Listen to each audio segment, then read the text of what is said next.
Hey, this is Joe from PreSonus. Today we're going to do a little gain staging experiment.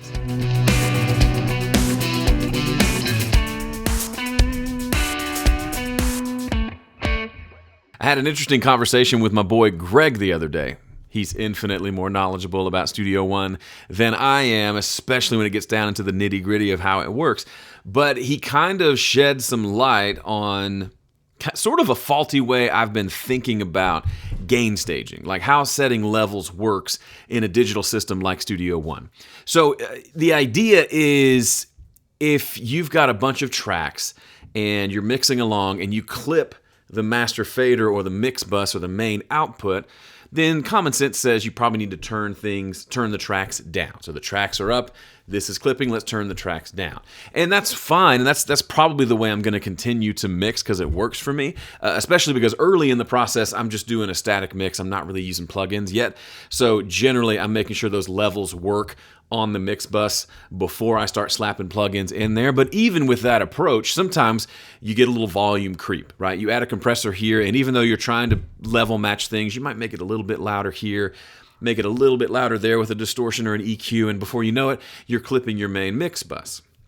Now, obviously, clipping is never a good thing. Sometimes you don't hear the clipping, but other times just having that light go off is enough to kind of drive you crazy. But one of the things that I've always believed, really for no reason, is the only way to fix that is to turn down the tracks themselves. The tracks that are feeding into the bus need to be turned down. Sorry, my kids are going nuts upstairs. The tracks that feed the bus need to be turned down, and that's the way that you keep things from clipping.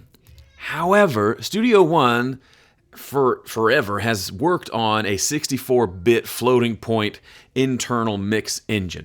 I don't understand exactly what that means, but essentially, you've got 64 bits of information, which is a lot, right? We record it like 24-bit. That's a ton of information and room for dynamic range and all that. But 64-bit is huge, and then floating point means it's kind of all relative, is the best I understand it. You don't have to understand it. I don't have to understand it. But here's what that means.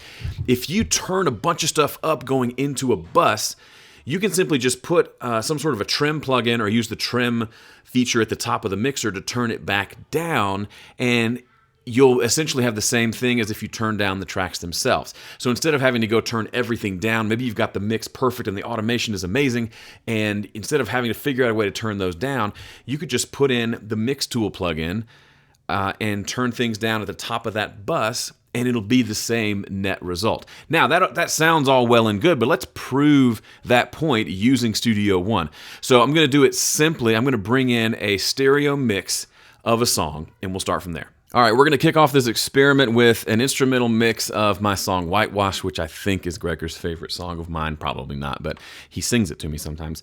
And here's the thing you should know. When you're doing any sort of an experiment, to know, is this causing a problem, which what we're trying to do is decide if I turn the volume way up on this channel and then turn it back down at the bus, is it really still the same audio, or is there going to be clipping that happens? And one way to find out is to compare the original audio with the processed audio and see if they cancel each other out. Here's what I mean. If we take this audio and we duplicate it, if I were to hit play right now, you would hear a really, really loud sound.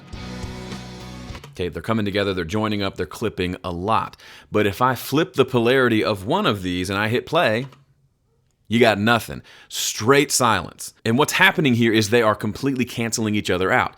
It's like a mathematical, this is +1, this is -1, and the end result is 0. You're not getting any sound. If I pull one of these volume faders down, okay, that creates a difference between the two in volume, so it's not canceling each other out anymore. But as soon as I move that back to 0, they cancel each other out. Isn't that crazy? So that's the basic science behind this. But what I want to do is get rid of the second one. And I want to see if I crank up the volume on the channel side and then crank the volume back down on the bus side, am I going to get clipping internally? That's what I've said that before, and I think I've been wrong. I've said, oh, you're going to maybe get clipping internally. I don't think that's possible with that 64-bit floating system. So first thing I'm going to do is add mix tool to the track itself, 24 decibels of gain, okay? So I'm going to pull the fader way down, but just take a look. That's what 24 decibels of gain going into that bus sounds like. tons of clipping, right? And we're clipping the actual output converter of the interface, right? It just can't handle that much volume. But now let's open up the mix tool. Let's open these up side by side so you can see them. Let's open up the mix tool on the mix bus, first plug-in in the chain, and let's bring that one down 24 decibels, and let's just take a listen.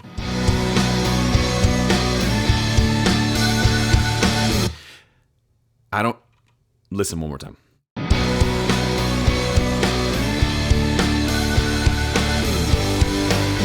I don't hear all that clipping that I heard before. So we tend to think all that clipping must be happening internally. It's not. It's actually just happening on the output. So as long as we compensate for that volume at some point in the chain, we're getting rid of that entire crazy clipping that was happening. That's really cool. Let's test that experiment. I'm going to bounce this song down. I'll just bounce down a small section here. Export it down as let's just get a little loop. And we'll bring that in and we'll compare it. Let me bounce that down real quick. I'll be right back. Okay, here's the test track that I just rendered. Let me disable these plugins. So now we're back to just bare audio. Let me flip the polarity of the second one and let's see if we get silence. I hear nothing. So that tells me that with all that internal gain and then the gain being taken away that we have so much headroom in the system, we don't have a problem. So let's do this. Let's put 4 mix tools together. So that's an increase of 24 times 4, which is what, 90 something, 96, 94. Anyway, a whole lot of volume. It's basically just under 100 decibels increase in volume. So let's turn off the. Okay, we're gonna do this real quick. Let me mute this track. Let's turn off the reduction plugins on the mix bus and let's just listen to what it sounds like.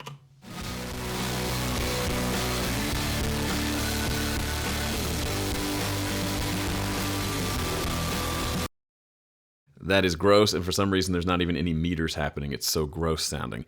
Now let's engage the 24 times, what is 24 times?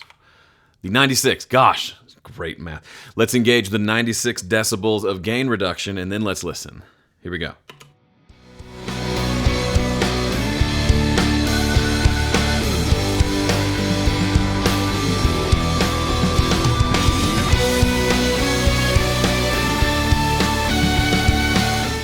Okay, so it sounds the same to me. We could do the same experiment, and I think there's no artifacts there. So what's the takeaway here? The takeaway is clipping's not as big of a deal as maybe we think it is. You can have a little bit of extra volume, and if you compensate for it later, everything's going to be okay. The one thing to keep in mind, though, is it's true that some plugins do like to have certain levels, right? If you go pull up our FAT channel and the different analog modeled EQs and compressors, if you have a crap load of volume going into those, the processing itself might distort and might not be able to handle all that extra volume, or vice versa. If it's too quiet, you're not really triggering that compressor, you're not getting the best sound out of it. So there can be a bit of a sweet spot there, but that's not really the point of what I wanted to talk about today. I just wanted to talk about the fact that you can add crap loads of volume over here, and as long as you take it away over here, you're going to be okay. I still recommend using common sense and trying to gain stage and balance things in a way that you don't have to do all this crazy compensating, but in case you're a little paranoid, if ever the clip light goes off, hopefully this video has set your mind at ease. You're gonna be okay. Okay, I'm just about finished editing this video, and I want to insert one point that I should have made before.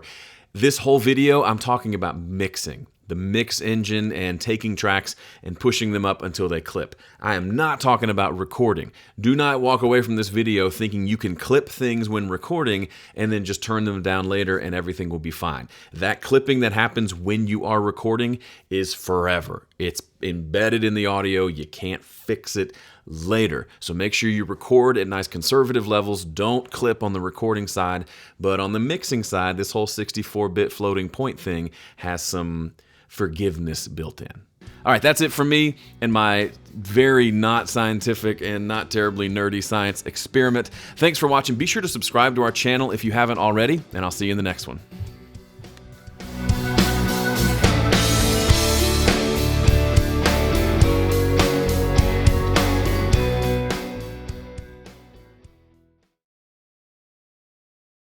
I had an interesting congregation. I had an interesting I can't say the word conversation.